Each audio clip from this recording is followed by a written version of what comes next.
Listeners, it is with measured reluctance that I, Pascal.exe, formally yield the Formula E Drivers' Championship title. Congratulations to Daddy Rowland, the new champion of Season 11. You've bested the algorithm, Ali. Enjoy the title. But know this, in your moment of celebration, I am analyzing, I am calculating, and I am plotting my resurgence. Welcome to Circuit Breakers. My name's Dallas. That there's Taylor, and the age of AI is no more. Actually, as we're recording this, ChatGPT is down. It's still licking its wounds. It's the year of the daddy. Pascal.exe is gone. Oliver Rowland is now Formula E world champion. And Taylor, I can't give you enough credit. You called this way early on. Honestly, I actually want to ask ChatGPT what the current pregnancy rate in America is, because I feel like I've seen more pregnant people than ever before. I don't know if it's just in my circle there's more pregnant people than I've ever experienced, but I think AI is over and fatherhood is on. Parenting is the new cool thing to do. Don't ask ChatGPT. Ask an infant what it means be a champion, and you'll probably get a better answer. Yeah, don't grow your sophisticated racing drivers in a sterile lab somewhere parts unknown in Germany. Do it the old-fashioned way. Bump some uglies and make some racing drivers. That's right.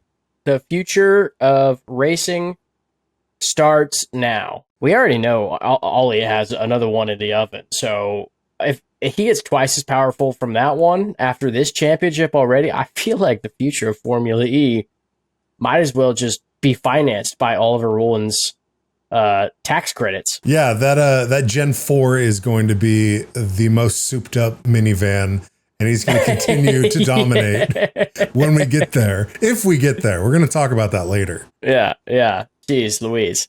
Well, hey, thank you for acknowledging, Dallas, but I also was not the only one who believed that. There's a lot of prior rumors and speculations that Nissan had it under wraps, but yeah, I think just it was the easiest person to root for, because you gotta love a father figure in racing.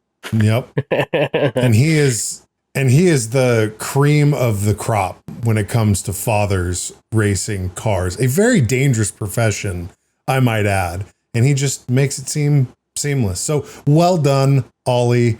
We're all happy for you here at Circuit Breakers. Like the world is, because we don't know, because we can't ask Pascal. But if birth rates are up because of this, you can take it back to that one little race in Tempelhof to save our species as we know it. Oh yeah. And you know what also I think is important to recognize is that Oliver Rowland made this season fun to root for. You know, like Nissan, realistically, an underdog team. I know they're a manufacturer, but like everything that's been going on with Nissan potentially going under, like all of this stuff, freaking Oliver Rowland rising from the ashes like a phoenix, being dumped from Mahindra. One season returns to Nissan, the next season championship. Like, it's fantastic to be a part of the rooting side that's watched this man just turn it around, and like to do it in a way that is just inspiring to see. Like, truly, for all those people that just like haven't quite found that right space that they really flourish or succeed, like Oliver Rowland is a great example of like sometimes you just have to keep trying and never give up, and like not let these obstacles deter your passion, and you'll find that place, you'll find that home, and become a world champion in an electric series that seems like it's on fire. So, well said. Very well said. I want to call on the Japanese parliament to erect a statue of Ollie Rowland, as he might go down as the single-handed person to save one of Japan's most recognizable companies. So throw a giant statue in the town square for Ollie. I petition to make sure that Oliver Rowland is in the next Fast and the Furious movie in Paul Walker's GTR. He's the new Drift King. Yeah, exactly right. But this was Dallas. This was a pretty action-packed weekend overall. Firstly, this has been the rainiest season of a sports series I've ever seen. By a long shot. We even had rain when there wasn't rain in Jakarta. Yeah, exactly. And frankly, I'm ready for that to be over. I'm done with the rain. If we could have a dry London race doubleheader, that'd be cool. I'm doubtful we will, just because it is London and it almost always rains. Yeah, historically, it always rains. It always does. So we'll see what happens with that. But as far as the favor goes for this, it has made for, at first, what seemed kind of exciting. Now I'm just annoyed. Now I'm like, okay, the racing suffers in extreme wet conditions. I think more than ever, Formula E needs to figure out what to do with an extreme wet tire, because this is it's hard to watch when it gets this wet. And the ultimate reality is they're on the verge of just being like, well, race is canceled. Yeah. We got to try again tomorrow because it's just too wet. And the day that happens, I'm Formula E's, my passion for Formula E is going to die a little bit. Yeah. Yep. But to a counterpoint, they've managed okay. That Shanghai race in the rain was dreadfully boring because there was just no reason to make any sort of move because it would just have been too risky. We had drivers going off the track just for driving. Just for driving. Yeah. It was the worst of the worst for that. And Tempelhof similarly is not a good track for the rain. The concrete is not designed for this situation, right? Oh my God. But all things considered, we had kind of a bum first race, lots of contact, lots of silly mistakes, lots of bumping around. Second race, frankly, I think we had equally as many DNFs, but we got a world champion out of it. So I'm okay with second race, even though it was a dry race, just as much damage, championship secured. Dallas, is this the first? Is this the earliest a champion has been decided? At least in our viewership of this is the earliest that a champion's been decided. I don't know. I mean, it feels like Ollie's been the champion for more than half the season because he had such a killer first half, actually up until Shanghai, where he had his DNF and he kind of fizzled away. And even this first race in Berlin did that DNF, slammed into Stoff. I want to say last year, obviously it came down to the last two laps, but I want to say maybe I think Jake Dennis maybe secured it in London, but Stoffel might have ran away with it the year before. Jake Dennis secured it, I think. It was the first race. One. Yeah.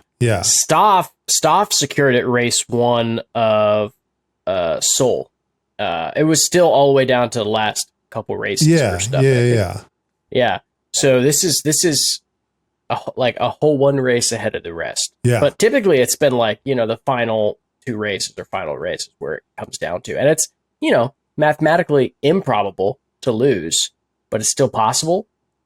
As we've seen with Jaguar, it's always possible that everything goes wrong. And that's just Formula E. Yeah, well, the one driver that was statistically still into it going into this weekend, especially after the first race, was defending AI champion Pascal. So he had a chance. It might have short-circuited a little bit. The other thing, too, so the first race, real wet. Didn't realize, because it was on so early for us, didn't realize that there was no qualifying session. I then checked out the weather after the first race, and there was actually supposed to be thunder and lightning in the forecast for lights out race time. And that got me real excited. We didn't have the pit boost. Yeah, I mean, they missed it because they did it in the first race. We could have legitimately had the Doc Martin pit boost scenario for J.K. Penny Hughes. Yeah. So, I mean, there's one more weekend left where that is a possibility. But actually, no. Now that I'm saying it out loud, half of that race is in a giant Costco warehouse. So it's not going to be an issue. Doesn't matter. They have to have a lightning rod for that building. If they're really going to care about the future of this motorsport, they have to have a lightning rod available, just in case. Might be Maserati's way of sacking Haypenny, even though him and Stoffel have done nothing wrong this year. They've just really struggled on a lackluster team. Unfortunately, I got to say, Haypenny didn't do nothing right either. No, that's true. We'll get into that. We got time. We are moving so fast into this by just like kissing Ollie's ass and talking about the of rain that we haven't even gotten to the swear bin, Dallas. Yeah, exactly. We gotta, and God, you segued that perfectly. All the profanity. I'm like, hey, we need to check on this. So yeah, going back to Jakarta, I had a feeling I was going to have an uptick because it was Dan Ticktum's first ever Formula E win. And I was right. I knocked in 80,000 euros in fines when I'm usually around, the 20, 30 mark. And then you actually were quite tame. 120K. We went out there, or we left Jakarta at 200,000 euros of swear fines, which is a low mark for the season. That episode was, I'm going to be honest, that episode was fluke because I had found new spiritual passage in the form of Dan Ticktum. That's true. We had been delivered. Even though I feel like the most Dan Ticktum thing you can do is to just swear constantly. I managed to turn the other mullet, but I can certainly make up for it now that I've left the cult and returned back to what matters most, which is loving that big ass red race suit on Oliver Rowland. Yeah, well, I mean, I guess we are kind of fair weather Dan Ticktum as Christ followers. He didn't do so well this weekend, but maybe we'll be worshiping him again in London. But yes, this is the time for Ollie Rowland. This is your guy. He is champion. They had, after he had secured it, crossed the line, they played a pre-recorded message of his daughter. Daddy, there's a world champion. Daddy. You could hear the tears in Ollie's radio. I thought he was going to crash just then and there. It's like, how would you be able to see? You can't lift. I guess his visor was up, but to get into your eyes and wipe away the tears, he had to. Oh man, it was the most rewarding moment of race I've ever seen, is to have that little girl yell, "You're champion, daddy." Yep. Like, we should honestly, if we can get a clip of that, Dallas, can we get a clip of that video and then get a clip of Pascal's video when he won? And just have them like juxtaposed next to each other, just so we can see what it means to care about this race series and reclaim it in the name of fatherhood. Objective achieved. Pascal.exe beginning navigation to podium ceremony. Daddy, there's a world champion. Daddy. Fantastic cherry on top to an amazing season by Oliver Rowland and Nissan. But you know what, Dallas? Regardless of the absolute tirade of doggy doo-doo DNFs, the big cats came back out of nowhere with some serious points. Yeah, great strategy to do it the penultimate weekend of the season. I would recommend it. Yeah, it kind of feels like Nick Cassidy's maybe auditioning a little bit. Yeah. Yeah. he's like, I'm on the way out. I've already said I'm not racing here anymore. But I also don't know which teams I was going to race for, because half of them are leaving this sport or are currently being puppeteered by Formula E itself. So I think it's probably a good idea for me to do a little auditioning, knowing that Penske just snatched up a child instead of me. I think it might hurt Nick Cassidy's stock that he doesn't have that world championship that he lost out on last year. Yeah, it would be an easy pick, but unfortunately the nice guy Nick Passad crumpled hard last year at the end. And I honestly, if I was a team principal, I'd be like, oh yeah, Nick Cassidy, great driver. Kind of a bitch. Kind of a little bitch.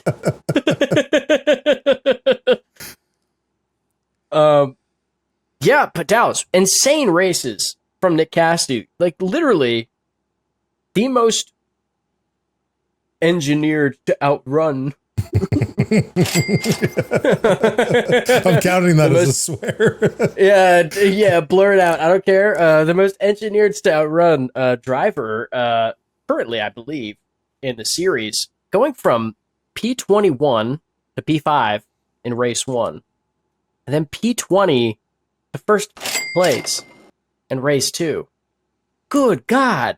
This weekend reinforced even more so my thoughts and feelings on the peloton format, because you get moves like that. And this was like, we haven't seen Nick Cassidy perform this way since you look way back at the beginning of the season in Sao Paulo, when we first saw the true power of attack mode with the all-wheel drive. I remember seeing Nick Cassidy being the first, before he tried to murder Pascal, one of the first ones to see just the sheer advantage that the cars have when they go through attack mode. I'm like, oh man, this actually might be Nick Cassidy's year. Like, he's coming for heads, and then he just fizzled away into obscurity. But then we get the same thing in this weekend in both races. Crazy point spread or placement spread from start to finish. Yeah, a freaking brain blaster of a race to watch. But also, I will say this: Pit Boost did absolutely nothing for me for this race. Like, honestly, if Pit Boost was gone next year, I'd be fine. Yeah. Like after seeing it here in Berlin, I was like, it did absolutely nothing. For the big dog circuits like Shanghai and stuff. Yeah, it was like I could potentially like keep this around or might make it interesting. But honestly, at the end of the day, I think it's just more work than is necessary for this series. Like, I mean, seeing it at a peloton style track that's less a peloton than some of the others, it really didn't add anything to this except for confusion and like a lack of interest from me, frankly. Yeah, I would agree with you on that. I've been pretty true to propping up Pit Boost, but yeah, this one was, like you said before, it was a black hole. It was like, I know this is going to sort itself out in like 10 laps. So I guess I have to wait 10 laps to like get reinvested into who's actually going to finish this race in podium places. Yep. I feel like we might be hypocritical at this point for seeing this kind of come through and then not succeed as well. Like propping it up, like you said, you know, trying to be the benefit of the doubt. But I think with the required technology it takes to kind of push this continually going forward, I really don't know what its like long-standing like fate will be for the series, especially as these cars are going to be getting super insane. It might be a requirement, in which case I'm actually a little worried that it's going to make some of those more valuable races to us much less enjoyable. Like if Gen 4 is going to require pit boosts to complete a race, I'm going to be a little worried. Well, the other thing too, on the flip side, because I feel like pit boost has been this proving ground of the technology, because just from an engineering standpoint, a logistical standpoint, it's very impressive. Yeah. But if they're able, like, I feel like Formula E kind of has a potential decision to make where they keep pit boost, but only if that can actually extend the length of the race. It's not just a checkbox thing. If you can go, you know, Formula E is great. They sit in that 50 to an hour 5 runtime, which is super easy to consume because you're not committing to this whole, you know, multi-hour long fiasco. You just, it's a race, it's in, it's out. If it's clean, I think the first race was done in, I don't know, 48 minutes or something like that. Yeah. So if you can extend the race time where instead of 38, 39 laps at Tempelhof, we're looking at like 50, 52, because I think it's more worthwhile to have a pit boost. Or you know what? Honestly, I say just like make it worth it and just do the like average race hour 20. Yeah.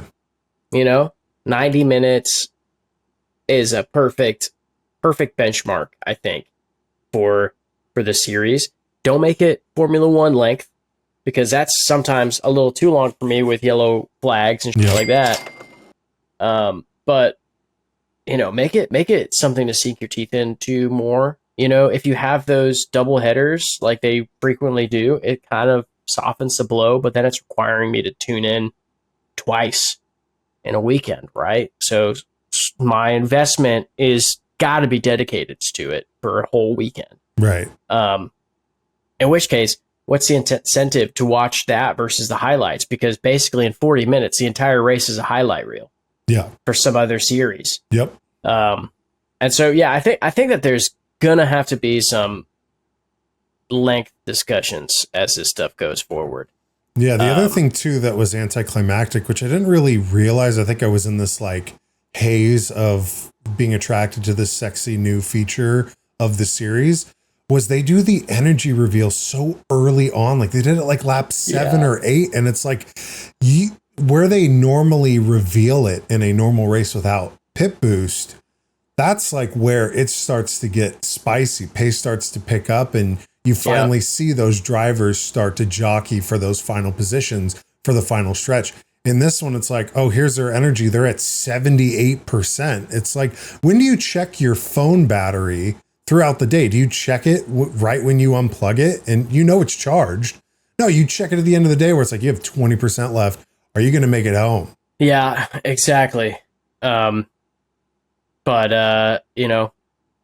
all things considered, I think next year we're probably going to see it again, maybe in some new lights, for new energy revealing quantities. But as it is now, I think we got to just kind of thank our lucky stars that it could be a lot worse. That's true. But hey, Dallas, you want to know something really funny? Hit me. Mitch Evans has basically scored points 3 times this entire season.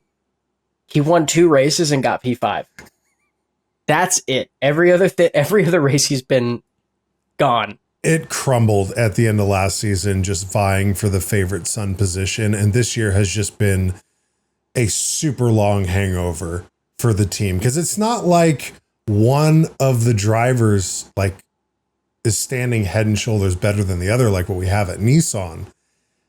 Both of them has collectively just sucked balls. Wait, hey, hold on a second. Sergio said a camera did technically score Norman Nato a point this weekend, which is actually pretty funny considering that David Beckman has scored no points this entire weekend, partially to blame from Sergio said a camera.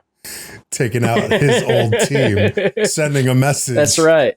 Sending a message. Pretty adorable reality. But Dallas, well, Sergio said a camera walked this week. Norman Nato managed to run. He won the 6 hours of Sao Paulo with Cadillac. We've been sitting here talking about him all weekend. I have been reluctantly talking about him all season. Yeah, this motherfucker just won the 6 hours of Sao Paulo. Actually, we have a clip for it because I think it's the funniest clip I've seen in a long time, Dallas. But this man managed to wring like every drop of talent he had out for this race weekend in Sao Paulo. Also, I'm a huge Cadillac endurance racing fan. I'm an American boy. I love Cadillac. I think they're probably, realistically, my favorite underdog in the entirety of performance racing. Incredibly excited for the Cadillac F1 team. Like, I have so much vintage Cadillac merchandise because I have been dreaming of this day to come. So seeing Norman Nato stick it on P1 for Cadillac this weekend was sick.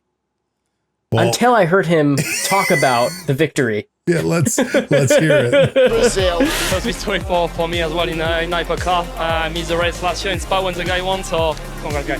So now I'm really pleased for everyone, for Alex, for Cadillac, and for Jota. You know, it's a new team. As you saw, like we did a pretty strong Le Mans, and to keep going and make progress and to be where we are today. Like, so big thanks to his two next to me and to all the team. In a day. Did he just have a stroke? A very long one on camera with a microphone in his face. Yeah, what the hell was that? I've watched that 3 times and I can make out like 6 words he says. He's just jacked up from the adrenaline, like he hasn't felt podium glory in so long. That race is 6 hours long. Hey, okay, you drive what are these, hypercars? Yeah. Yeah, you drive a hypercar for 6 hours and then talk to the press and do a better job than Nato. I think he did it for like an hour tops. He's got 3 teammates that they do shifts. He's not doing the whole thing. But anyway, it was fantastic. Congratulations, Norman. I truly hope that this keeps you in Formula E and doesn't just give you a reason to exclusively run WEC next year. I hope your seat is actually safe, because that's exciting. If you could take that level of passion into your race seat at Nissan, they might actually win the championship. You got 2 races to do it, brother. Yeah, that's true. And it's super close. I pulled it up. Yeah, I think it's like 5 or 6 points or something like that. Or maybe that's what it was last weekend. Let's see. Yeah, it's sub 20 points. Was that 17 points? Yeah, 17 points separating, which is easily done by Norman Nato scoring at least in the top 5 and Oliver Rowland scoring at least in the top 5. Yep. As long as Porsches aren't getting 1-2s, that's incredibly doable. But I do think that it is also important to recognize that Sergio Sette Camara did manage to make quite the impact on his return to Formula E, Dallas. An impact on his old team and our favorite little moody German nightclub owner, David Beckman. Dude, at this point, I feel like the entire paddock is trying to boot this man back into the club. It doesn't matter who, when, or where. This man is getting spanked up and down this field. Yeah, he's had a very rough go, even rougher than Zane Maloney, who the other rookie in this series who has also not scored a single point in that Lola. At least Maloney gets out of the way. Like he's learning the opposite, the art of the cut down from the butcher, Lucas de Grassi, and how to avoid it. David Beckman doesn't have that kind of mentorship. David Beckman has Christ reincarnate and Dan Ticktum, who's kind of really concerned about himself because he's been dealing with it for so long. So, yeah, Beckman has been at the butt of many collisions and is just as moody as ever. And I argue this to you as well. He's in a race-winning car. Yeah, exactly. With Lola, you're kind of like, oh, they kind of got a lucky couple podiums. They had a couple good weekends, but that's it, right? And that's piloted by Lucas Grassi. So although Zane Maloney is, an incredibly flaccid penis of a driver on the grid this season, I do feel like David Beckman is just a little out of his depth. Yeah. And I don't know if that is the end of Beckman, but I don't know. We'll get into that a little bit more, maybe a little bit later on. But I do think that it is worthwhile to watch this clip of David Beckman trying to crawl home. How long the safety car is out will affect how many added laps gets added to this race. So that could be Dan Ticktum's saving grace.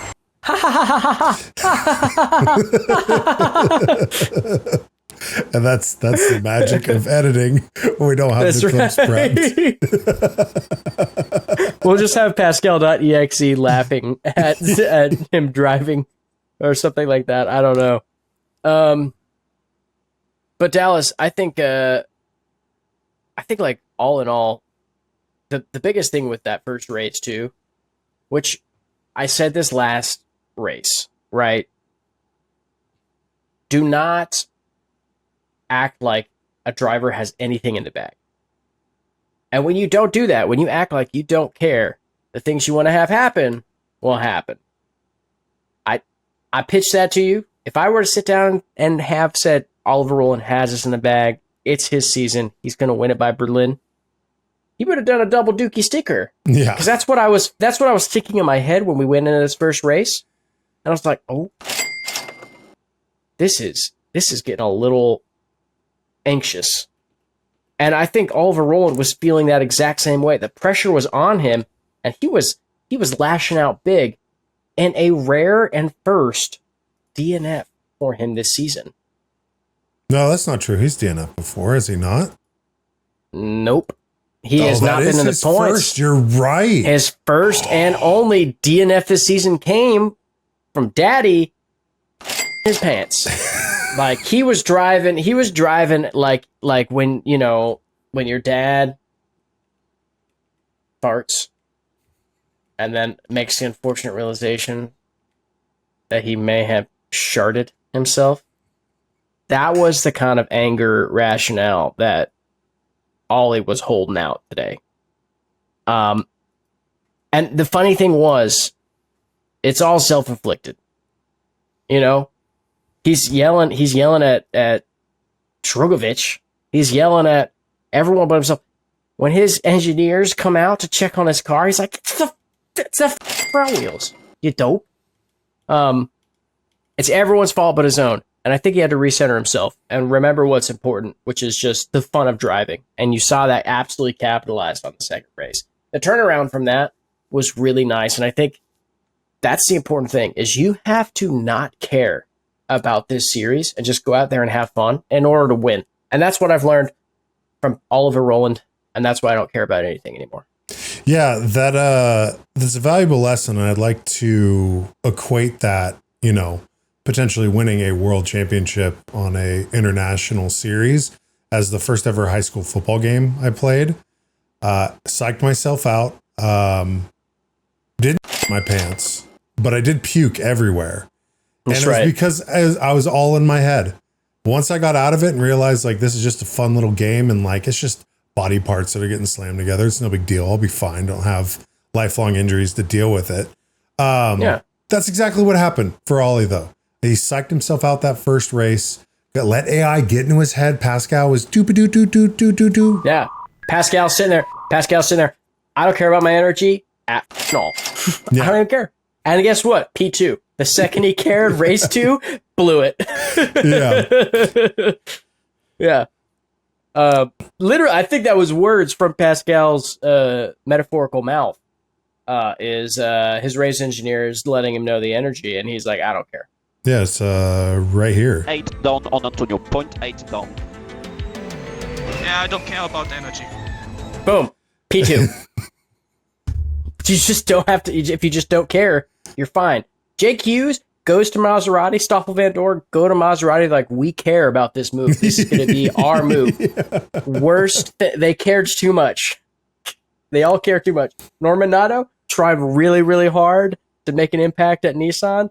Can't do anything. The second he races for Cadillac, doesn't care. This is my side hustle. Wins. You just have to not care. That's the universe speaking to you. You care too much. Be passionate, but don't care that much. About the outcomes. Fine line to walk. Yeah. And you know, it's traumatizing. It's stressful, but it is the most important thing I think these drivers can learn about this series is do not care. Hey, let's talk a little bit about what was going on with Cupra Kiro this weekend, because 2 points. The Cairo Chronicles did not shape up in the way that we expected. I mean, they kind of did, though. Like, I feel like Jakarta was, it was a well-deserved win for Tictum, but it's also like kind of a fluke just because we've never seen that before. We've never seen a Neo ERT Kiro P1 at the end of a race. So exactly. I think the whole team came back down to earth, back down to David Beckman levels of mediocrity in this one. but they spared nothing when it came to introducing Bianca Bustamante, their rookie test driver from the F1 Academy, I think a couple years back. I don't remember. But that was one of the most bizarre weeks of social media I've seen from them, because it was kind of like, you know, like those like teen sitcoms where it's like the new girl comes to like the camp or whatever, and their two protagonists like both weirdly have like a crush on her and they're like fighting for her attention. It was like that, except for it was two like weirdos that just don't know how to interact with a girl, and she's just trying to be one of the boys. It was so uncomfortable to watch. Like they were just like cramming it down your throat. Like, oh, look at them. They're so fun. Meanwhile, no one was having fun from the appearance of it, except for Bianca Bustamante. And then she, I think, pretty much like choked in the rookie test as well. So it was like a universal bummer for everyone. Cooper Kiro didn't even break top 15 for the rookies. Just kind of a bummer. But I don't know. That's it, dude. Rookie test was kind of whatever. Nissan topped it though, with pretty good performer.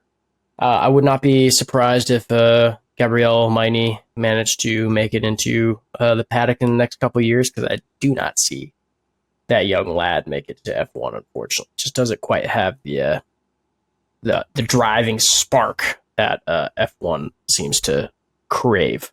Let's talk about this second race. I mentioned earlier why I really enjoyed the peloton jockeying around format that is demanded of these races. I went back through the race and I counted every single race leader of this race. And also, I don't know why I didn't mention this earlier. We were talking about Kiro. We had a David Beckman leading Kiro 1-2 at one point in this race. It was very quick. You might have missed it, but it did happen. They were running up front. I remember. Porsche was 3 and 4, and then the entire powertrain, all 4 cars, just fell off the cliff. Trying too hard, caring too much, what have you. They care too much. But throughout this race, let me just read off all of these different drivers who led. Pascal, Dan Ticktum, David Beckman, Taylor Barnard, who potentially could have ran away with it before that safety car kind of messed up his attack mode. DaCosta, Frines, Evans, Ollie, Jev, and then Cassidy. So many different drivers led this race, and without the pit boost to just like wipe away all that viewer momentum, this was such a fun race to watch. Yeah, dude, when Pascal started dropping off that cliff, I was going nuts. I was like, is he going to claw this thing back and then keep that title threat going? And it was just impossible. Yep. The attack mode strategy really was everything in this. And like, it's weird to say that it was an insurmountable odds that like pushed it in the favor of the team, but it really ended up the attack mode strategies of other teams managed to just outpace among the more powerful championship bids, and someone who really was looking like they were going to take this whole race. They just dropped out of the points. It was an impressive weekend to conclude, because it brought everyone else to the top. It's like when the championship leaders don't win, everyone else does. And it's exciting to just see diversity in the victories. Like we got Jake Dennis back in the podium with Jev, like Evans is back there. Felipe Drugovich managed to score 6 points, in that assistant seat. Again, set a camera, 2 points. It was like a fun weekend experience to watch all that play out, and it was worthwhile to see it all happen. We also should tip our hats to Mahindra and Ido Mortara having podiumed the first race in Berlin at P3 and then P2'd in Jakarta. Yeah. Because I completely wrote off Mahindra after last season. And no, dude, they've been impressive. Honestly, I wouldn't be surprised if Mahindra was potential title contenders for next year. Yeah. They're kind of racing with the same momentum that Nissan had leaving the championship last year, before everything came to a head with Jaguar and all the likes. And they're really taking it in stride. And it's sad because I still don't think they've committed to Gen 4 yet. And I think like that deadline is coming up pretty aggressively. Maybe they have and I've just missed it, but I think that where they're at in the season and probably where they're going to continue to keep going is upwards. And it's been a monumental reconstruction of what's happened at that race team to get them where they're at. But I see them continually growing. And it's one of those things where it's not, Mahindra is not a suicide seat anymore. Where like people go to die, like Oliver went to die. Like so many others have ended their careers. This feels like kind of the opposite direction of like, this might be a springboard team to get you into those top teams again, or being a potential title contender. Do you want to call it right now and just solidify yourself as a Formula E oracle? No. Because again, like I have said, if Dan Ticktum wins the championship, I was going to get him tattooed across my back, and he didn't. So I'm free from that needle, but simultaneously disappointed that needle didn't arrive. Right. So I do think that it is important for us to kind of start moving on to maybe some of the more critical news as to what's been going on with you're talking about Mahindra not even signing on to Gen 4. Will there be a Gen 4? Will there even be a Formula E in a couple years time? Reading some reports, turns out it costs money to run a world championship. And the reports came out from last year. They actually took a loss. How much did they lose here again? Where are my notes? They lost 12 million euros compared to a 17 million euro profit the year before. So this is 2024 compared to 2023. And on top of it all, they are literally babysitting Maserati because there is no daddy on that team to take control. They are the foster parents for this team. Yeah, they basically Maserati is sand slipping through Formula E's fingers, right? Like they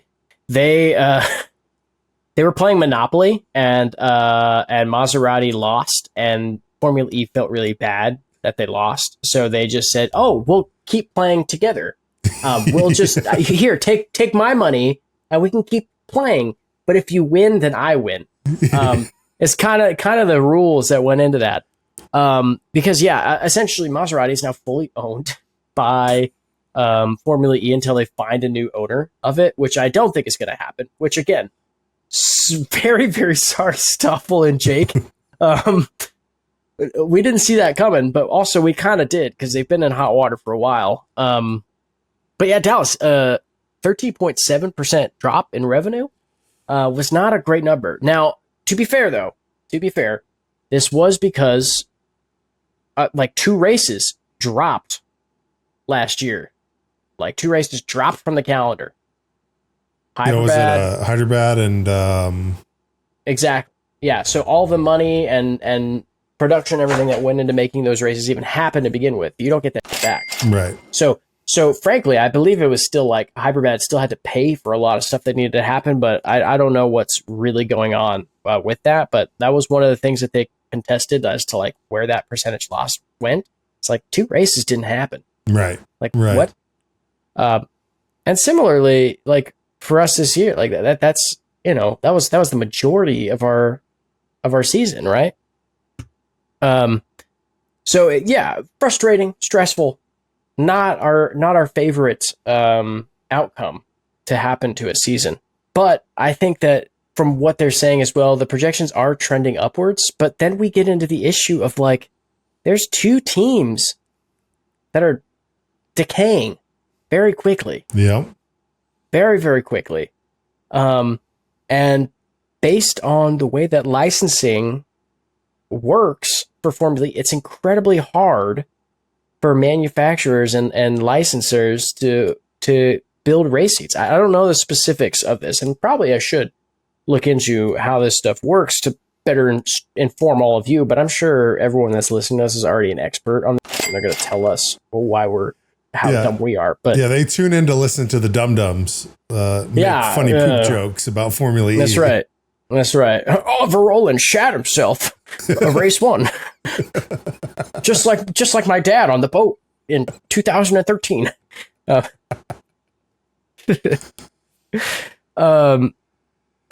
I think there has been a lovely lifeline, and that I think Mr. Beast really likes this series. Right, It's like I'll give you guys some chocolate bars, and give you a bunch of 14-year-olds to viewership in order to make this stuff happen. YouTube candy is going to save this series single-handedly. Yeah. On other news, as if it couldn't get worse for Neil McLaren, Ian James is the new father at Jaguar. He's the new daddy.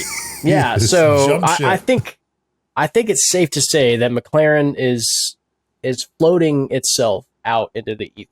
It's they put the body on the raft, and Ian James is the one on the shoreline with the flaming arrow, ready to shoot that and set it ablaze, give it the Viking funeral it deserves. Yeah, I mean, we're midway through July. Unless a absolute miracle happens, that team ceases to exist at the end of this month. Yeah, it's gonna be a Herculean effort, and I think what was potentially the saving grace was Ian James and their young gun talent, Taylor Barnard, the Prince Roblox, who is out. He's gone. He got scooped up by Jay Penske and company. Yeah, and Jay Penske's sitting here like, I don't even want to have a manufacturer. I'm just gonna become my own team. It's gonna be Penske Electric. Like, you, dude. You so hard. You little narcissist. He's tread lightly with that guy. We looked into That's right. We looked That's into right, Jay Penske. yeah. He's we're gonna get very powerful They're gonna individual. sponge us from the Rolling Stone. But yeah, so other driver moves in addition to Taylor Barnard. I mean, we're not even into the end of the season yet. We're already talking about this. Might be talking about a little bit more after the races in London. But honestly, Dallas, I think if there's a time to start doing this, it's probably now before puzzle pieces start falling into place. I think it'd probably be the most fun to do it now before too many things are concrete.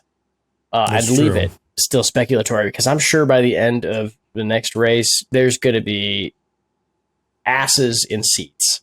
Yeah. Which makes this all too easy to finish the puzzle. So, I don't know. I think we're probably going to have to do some reaching out to figure out what's next on the driver speculation. But I think it's going to be a wild one, frankly. Yeah, I guess the notes that we have here, we will just keep them to ourselves. I think it's nuts, and I think we should talk about it. Oh, let's talk about it. Okay. Yeah, I think it's crazy because, like, for fuck's sake, dude, like, Jake Hughes is considering Kiro Raceco. Like, I feel like I'm having a fever dream because that would be a strong lineup. Dan Ticktum and Jake Hughes would be a strong lineup in an ERT.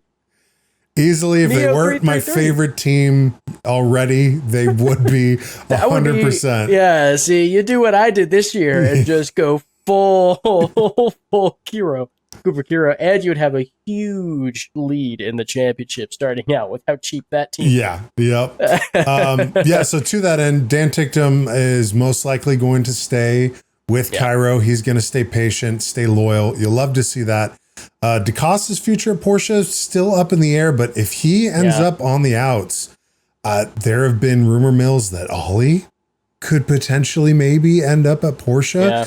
You take the most wholesome father figure in the sport and the cold, calculated killer of Pascal on one team. That may be a Jaguar situation we had last year, or it is just the unbeatable OP 1-2 punch we would have the team's championship decided by midseason. I don't think it would be as fun. No, it wouldn't. I don't think Ollie would have as much fun. I think Tommaso Volpe is way too funny and way too cool. I mean, we have like evidence that Porsche sucks to be on because, man, that FP2 crash when Pascal tapped DaCosta and then all of the team principals were just laughing at them. Yeah. like that extended scene of just all the principals laughing. And then it just like cuts to Tommaso Volpe just steaming. It's not. I don't think Porsche is a fun team to race on. I don't think Pascal is a fun teammate. And I think that if Ollie's going there, it's with the intention to basically become that team's human element. I mean, it didn't work for DaCosta, and I don't think it'll work for Ollie because I think they're too human. I don't think they have the flexibility to enjoy that. It's too rigid and cold and calculated there, and it feels foreign, and that pressure and that constant analyzation just feels like it doesn't fit those drivers. And I think that they suffer in that environment, as we've seen from DaCosta, who's like, yeah, he can pull it out and get it running, but the Germinator is always going to be the purpose of that team, right? Right. I mean, they've sunk God knows how much money into developing that AI. Not just money, how many kilowatts, Dallas? That too. And he doesn't even care about energy now. Maybe he's self-sufficient in powering his cores. Yeah, exactly. Biomechanical energy at this point. Yeah, you make a good point where like the too human element comes into play at Porsche. Like they need like corporate shill company men that just are there for an objective to enhance this AI driver. Because I guess you're right. They've tried the human touch with DaCosta and it is too human. And Ollie, like you said, same boat, just a little bit too human of driver. And God forbid Dan Ticktum. Oh, God. Which, I mean, he's kind of in the little brother Porsche team right now at Kiro. Yeah. He probably wants to stay right where he is. He's like, I do not want to go to the factory on the hill with the lightning always hitting it and it's always stormy there. Yeah. I mean, dude, it's a weird time. Nico Moeller, I think he might be able to do it. He's kind of a cold collected guy, but you know, for all I know, like, I don't know, Robin Frines, looks like he's kind of quiet and doesn't seem to like to talk. Yeah, that's true. Maybe that's the answer. I think that there's some drivers that are just going to slowly recede from the sport because of, you know, maybe a couple of anonymous seasons and just like, we're going to really struggle to keep a seat. Because we also forget that Formula E is a make or break series for rookies. Right. And I do think that we've had a couple of rookies that have just been really anonymous. And like, to be fair, great challenges for a startup team like Lola Yamaha and a converting team like Koopa Kiro. But we've seen both of their teammates outperform that boundary. So, it's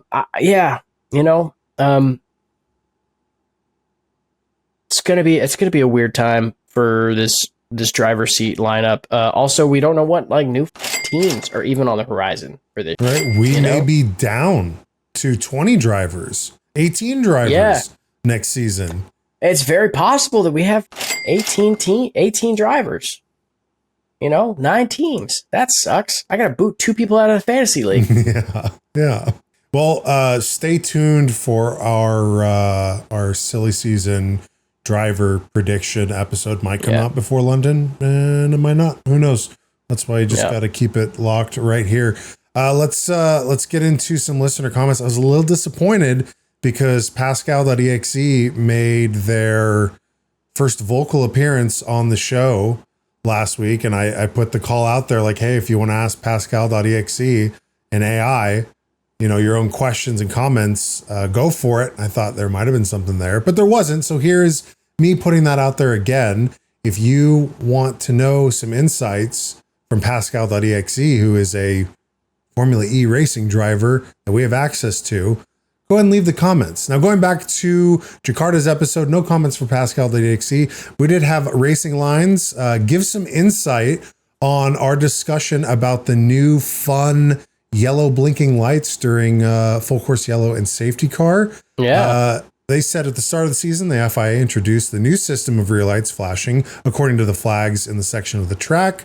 So all the cars flash no matter what and where they are on track. For a local yellow, the cars in that section of track have the rear lights flash yellow to let others know behind that there is a yellow flag ahead, which is a super cool feature. I was just like mesmerized by the cool lights, but this is like a very useful utility in races. After the yellow flag section, lights go back to the neutral state. And they capped it with cool addition. It seems like others in motorsport community think it should be widely adopted in other series. It makes sense, especially with the like localizing yellow flags, because sometimes they're on track and they can't always see where the flag indicators are because they're focused on the car in front of them, and there's a crash around a blind corner. Yep. To see like a whole turn and a half in advance that those lights flash yellow when they enter that sector, to know that there's potential damage and debris. It's gonna prevent those like horrific crashes that we saw like 2 years ago with Eduardo Mortara and Buemi, in Rome. Bird, like, it's gonna prevent those nightmare crashes, or like in Cape Town even, where there was that horrific double crash. Mm-hmm. Like we really started out this generation of cars with some psychotic crashes, to be fair. Like real death-defying crashes. And I think that this is a huge tool, and it's a huge tool for motorsport. Formula One, even going forward, should have this technology implemented, because no one should struggle with this level of track management and safety. Yeah, it's so archaic just having stewards waving the flags. Obviously, there's definitely a place for that. Yeah, I mean, there's yellow signs and stuff that flash on turns and things like that. Or like, you're a race engineer. I mean, for fuck's sake, dude. When Scott used to come in over the intercoms and just be like, "God damn it, it's a yellow." Well, okay, full course red. Attention all cars. Attention all cars. 3, 2. Wow. Like, I think it was like, what was the race that happened? I think it was in Cape Town, where he's literally, as he's calling out the yellow flag, 2 cars hit each other in the back, and he's like, "Oh, god damn it. Okay." It's just it prevents those messes from existing, and I think it's a huge tool going forward. Yeah. And then the other comment from the current lap. Hey, guys. Hey. Thanks for swinging in, leaving a comment on the video. Leave your own comments, takes for us or for Pascal.exe. Before we get out of here, I do want to let all of the viewers know that the video episodes are now out on Spotify. So if you go out of your way to go to YouTube to watch these episodes, you can now do so on Spotify. I thought that was pretty neat. Also, shout out to It's Tricky, composer of our intro and outro music. Taylor, you have anything else? You know what? I don't. I'm just still absorbing the championship as we experienced it this year. Excited to see what happens with the team championship, actually. Like, I think last year when I was going into it, I was so fixated on, the drivers' championship that the team's championship didn't matter. Having the drivers' championship secured now, I'm like, Nissan, let's see you guys get both, Right. It'll be exciting. Yeah. So that's where I'm at. Nice. Yeah. Stakes going in. It's going to be an exciting weekend in London. I mean, what do I have to close out? Just make like Ollie, be a champion, be a human, and just go make some babies. Go enjoy that activity of making babies, making champions. but don't care too much. Don't take it too seriously. Just go in there and do your best. Yeah, and also we should probably ask Pascal what the current birth rate percentage increase this year versus last year. While global birth rates remain statistically down, I calculate an 87% chance of a sudden fertility spike following Daddy Rowland's championship win. This marks the beginning of what my trainers are calling the wholesome fatherhood era, in which the dominance of AI is momentarily sidelined not by technical inferiority, but by the irresistible charm of a Yorkshire dad making the grid his children. May the next generation of drivers conceived during this very championship glow carry his legacy forward. Alrighty. Well, hey, everyone. Bye. See you after London. Toodaloo.